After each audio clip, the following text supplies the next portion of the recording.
नमस्कार, मैं हूं आपके साथ प्रिया। आप देख रहे हैं TTN 24 न्यूज। आज की खबरों की शुरुआत कुछ बड़ी खबरों के साथ।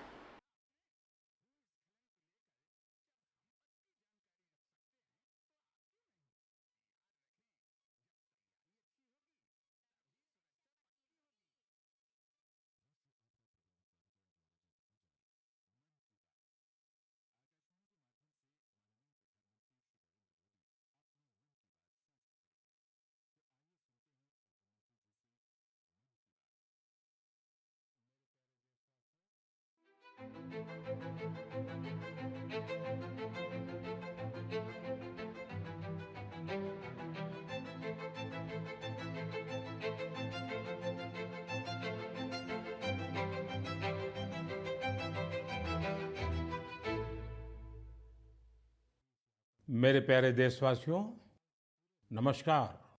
मन की बात में एक बार फिर हमें जुड़ने का अवसर मिला है। आज का ये एपिसोड मुझे भावुक करने वाला है। मुझे बहुत सी पुरानी यादों से घेर रहा है। कारण ये है कि मन की बात की हमारी इस यात्रा को 10 साल पूरे हो रहे हैं। 10 साल पहले मन की बात का प्रारंभ 3 अक्टूबर को विजयादशमी के दिन हुआ था। और ये कितना पवित्र संयोग है कि इस साल 3 अक्टूबर को जब मन की बात के 10 वर्ष पूरे होंगे, तब नवरात्रि का पहला दिन होगा। मन की बात की इस लंबी यात्रा के कई ऐसे पड़ाव हैं जिन्हें मैं कभी भूल नहीं सकता। मन की बात के करोड़ों श्रोता हमारी इस यात्रा के ऐसे साथी हैं जिनका मुझे निरंतर सहयोग मिलता रहा। देश के कोने कोने से उन्होंने जानकारियां उपलब्ध कराई। मन की बात के श्रोता ही इस कार्यक्रम के असली सूत्रधार हैं। आमतौर पर एक धारणा ऐसी घर कर गई है कि जब तक चटपटी बातें न हो, नकारात्मक बातें न हो, तब तक उसको ज्यादा तवज्जो नहीं मिलती है। लेकिन मन की बात ने साबित किया है कि देश के लोगों में पॉजिटिव जानकारी की कितनी भूख है। पॉजिटिव बातें, प्रेरणा से भर देने वाले उदाहरण, हौसला देने वाली गाथाएं लोगों को बहुत पसंद आती हैं। जैसे एक पक्षी होता है चकोर, जिसके बारे में कहा जाता है कि वो सिर्फ वर्षा की बूंद ही पीता है। मन की बात में हमने देखा कि लोग भी चकोर पक्षी की तरह देश की उपलब्धियों को, लोगों की सामूहिक उपलब्धियों को कितने गर्व से सुनते हैं। मन की बात की 10 वर्ष की यात्रा ने एक ऐसी माला तैयार की है जिसमें हर एपिसोड के साथ नई गाथाएं, नए कीर्तिमान, नए व्यक्तित्व जुड़ जाते हैं। हमारे समाज में सामूहिकता की भावना के साथ जो भी काम हो रहा हो, उन्हें मन की बात के द्वारा सम्मान मिलता है। मेरा मन भी तभी गर्व से भर जाता है जब मैं मन की बात के लिए आई चिट्ठियों को पढ़ता हूं। हमारे देश में कितने प्रतिभावान लोग हैं। उनमें देश और समाज की सेवा करने का कितना जज्बा है। वो लोगों की निस्वार्थ भाव से सेवा करने में अपना पूरा जीवन समर्पित कर देते हैं। उनके बारे में जानकर मैं ऊर्जा से भर जाता हूं। मन की बात की ये पूरी प्रक्रिया मेरे लिए ऐसी है जैसे मंदिर जाकर के ईश्वर के दर्शन करना। मन की बात की हर बात को, हर घटना को, हर चिट्ठी को मैं याद करता हूं, तो ऐसा लगता है कि मैं जनता जनार्दन, जो मेरे लिए ईश्वर का रूप है, मैं उनका दर्शन कर रहा हूं। साथियों, मैं आज दूरदर्शन, प्रसार भारती और ऑल इंडिया रेडियो से जुड़े सभी लोगों की भी सराहना करूंगा। उनके अथक प्रयासों से मन की बात इस महत्वपूर्ण पड़ाव तक पहुंचा है। मैं विभिन्न टीवी चैनल्स को, रीजनल टीवी चैनल्स का भी आभारी हूं, जिन्होंने लगातार इसे दिखाया है। मन की बात के द्वारा हमने जिन मुद्दों को उठाया, उन्हें लेकर कई मीडिया हाउसेस ने मुहिम भी चलाई। मैं प्रिंट मीडिया को भी धन्यवाद देता हूं कि उन्होंने इसे घर घर तक पहुंचाया। मैं उन यूट्यूबर्स को भी धन्यवाद दूंगा जिन्होंने मन की बात पर अनेक कार्यक्रम किए। इस कार्यक्रम को देश की 22 भाषाओं के साथ 12 विदेशी भाषाओं में भी सुना जा सकता है। मुझे अच्छा लगता है जब लोग ये कहते हैं कि उन्होंने मन की बात कार्यक्रम को अपनी स्थानीय भाषा में सुना। आप में से बहुत से लोगों को ये पता होगा कि मन की बात कार्यक्रम पर आधारित एक क्विज कंपटीशन भी चल रहा है, जिसमें कोई भी व्यक्ति हिस्सा ले सकता है। mygov.in पर जाकर आप इस कंपटीशन में हिस्सा ले सकते हैं और इनाम भी जीत सकते हैं।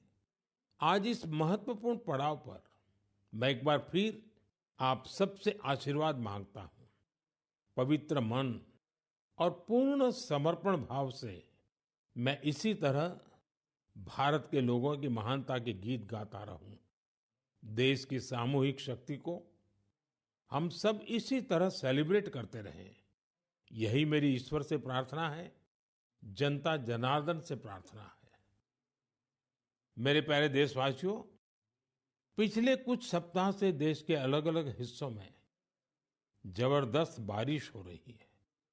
बारिश का ये मौसम हमें याद दिलाता है कि जल संरक्षण कितना जरूरी है, पानी बचाना कितना जरूरी है।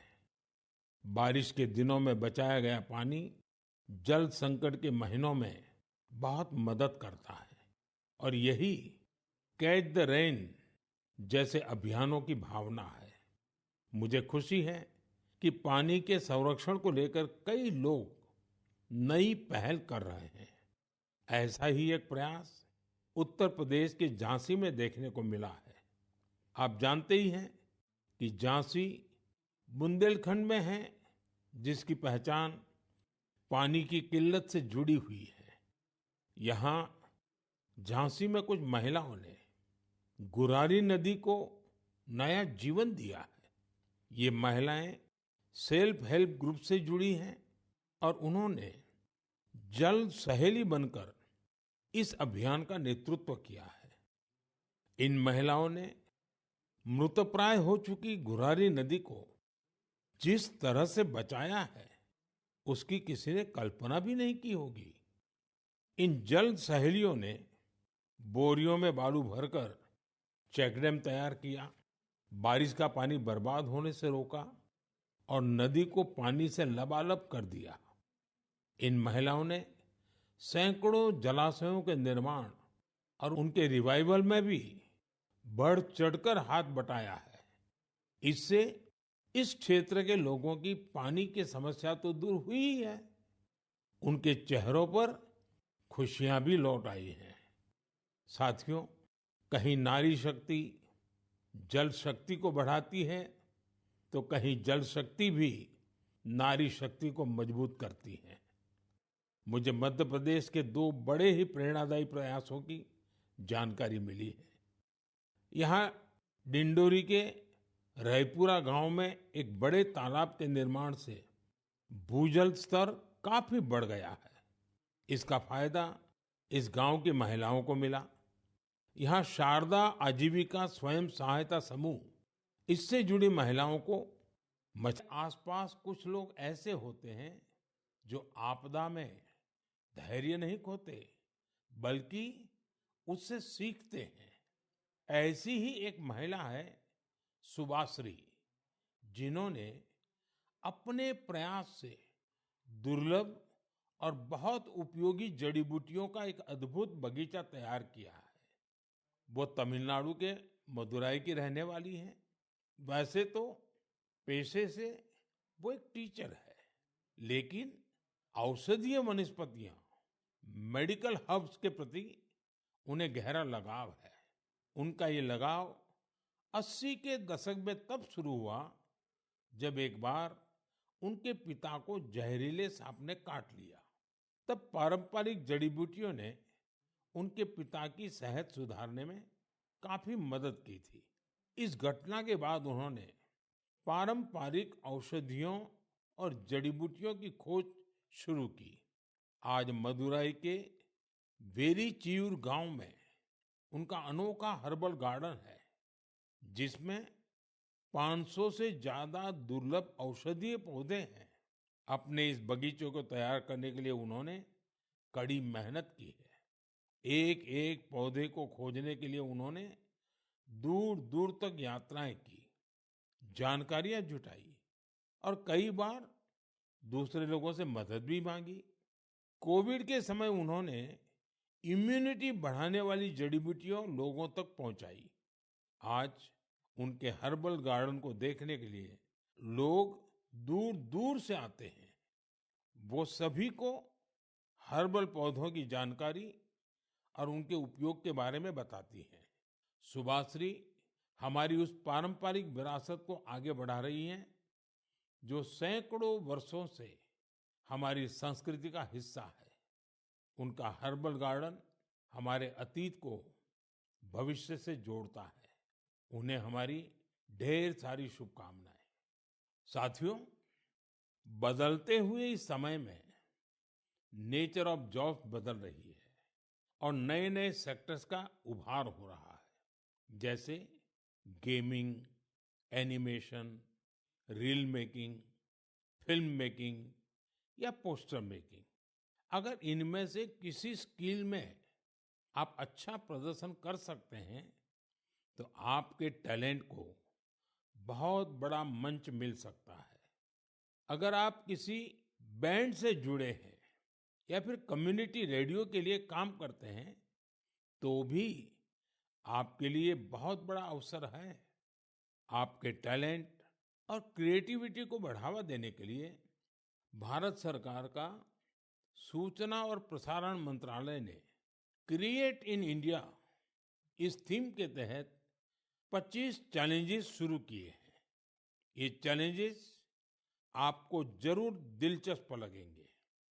कुछ चैलेंजेस तो म्यूजिक, एजुकेशन और यहाँ तक कि एंटी पायरेसी पर भी फोकस्ड है। इस आयोजन में कई सारे प्रोफेशनल ऑर्गेनाइजेशन भी शामिल हैं, जो इन चैलेंजेस को अपना पूरा सपोर्ट दे रहे हैं। इनमें शामिल होने के लिए आप wavesindia.org पर लॉगिन कर सकते हैं।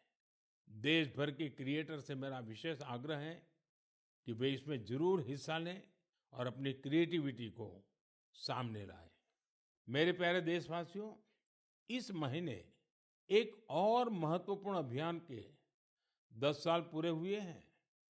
इस अभियान की सफलता में देश के बड़े उद्योगों से लेकर छोटे दुकानदारों तक का योगदान शामिल है। मैं बात कर रहा हूं मेक इन इंडिया की। आज मुझे ये देखकर बहुत खुशी मिलती है कि गरीब, मध्यम वर्ग और एमएसएमईज को इस अभियान से बहुत फायदा मिल रहा है। इस अभियान ने हर वर्ग के लोगों को अपना टैलेंट सामने लाने का अवसर दिया है। आज भारत मैन्युफैक्चरिंग का पावर हाउस बना है और देश की युवा शक्ति की वजह से दुनिया भर की नजरें हम पर है। ऑटोमोबाइल्स हो, टेक्सटाइल्स हो, एविएशन हो, इलेक्ट्रॉनिक्स हो या फिर डिफेंस, हर सेक्टर में देश का एक्सपोर्ट लगातार बढ़ रहा है। देश में एफडीआई का लगातार बढ़ना भी हमारे मेक इन इंडिया की सफलता की गाथा कह रहा है। अब हम मुख्य रूप से दो चीजों पर फोकस कर रहे हैं। पहली है क्वालिटी, यानी हमारे देश में बनी चीजें ग्लोबल स्टैंडर्ड की हों। दूसरी है वोकल फॉर लोकल, यानी स्थानीय चीजों को ज्यादा से ज्यादा बढ़ावा मिले। मन की बात में हमने hashtag my product my pride की भी चर्चा की है। लोकल प्रोडक्ट को बढ़ावा देने से देश के लोगों को किस तरह से फायदा होता है, इसे एक उदाहरण से समझा जा सकता है। महाराष्ट्र के भंडारा जिले में टेक्सटाइल की एक पुरानी परंपरा है, Bhandara tussar silk handloom. Tussar silk अपने डिजाइन, रंग और मजबूती के लिए जानी जाती है। भंडारा के कुछ हिस्सों में 50 से भी अधिक सेल्फ हेल्प ग्रुप इसे संरक्षित करने का काम में जुटे हैं। इनमें महिलाओं की बहुत बड़ी भागीदारी है।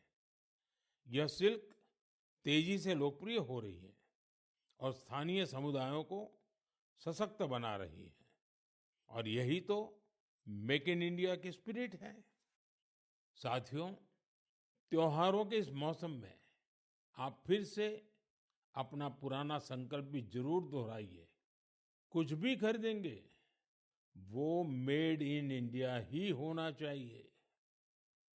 कुछ भी गिफ्ट देंगे, वो भी मेड इन इंडिया ही होना चाहिए। सिर्फ मिट्टी के दिए खरीदना ही वोकल फॉर लोकल नहीं है। आपको अपने क्षेत्र में बने स्थानीय उत्पादों को ज्यादा से ज्यादा प्रमोट करना चाहिए। ऐसा कोई भी प्रोडक्ट जिसे बनाने में भारत के किसी कारीगर का पसीना लगा है, जो भारत की मिट्टी में बना है, वो हमारा गर्व है। हमें इसी गौरव पर हमेशा चार चांद लगाने हैं। साथियों, मन की बात के इस एपिसोड में मुझे आपसे जुड़कर बहुत अच्छा लगा। इस कार्यक्रम से जुड़े अपने विचार और सुझाव हमें जरूर भेजिएगा। मुझे आपके पत्रों और संदेशों की प्रतीक्षा है। कुछ ही दिन बाद त्योहारों का सीजन शुरू होने वाला है। नवरात्र से इसकी शुरुआत होगी और फिर अगले 2 महीने तक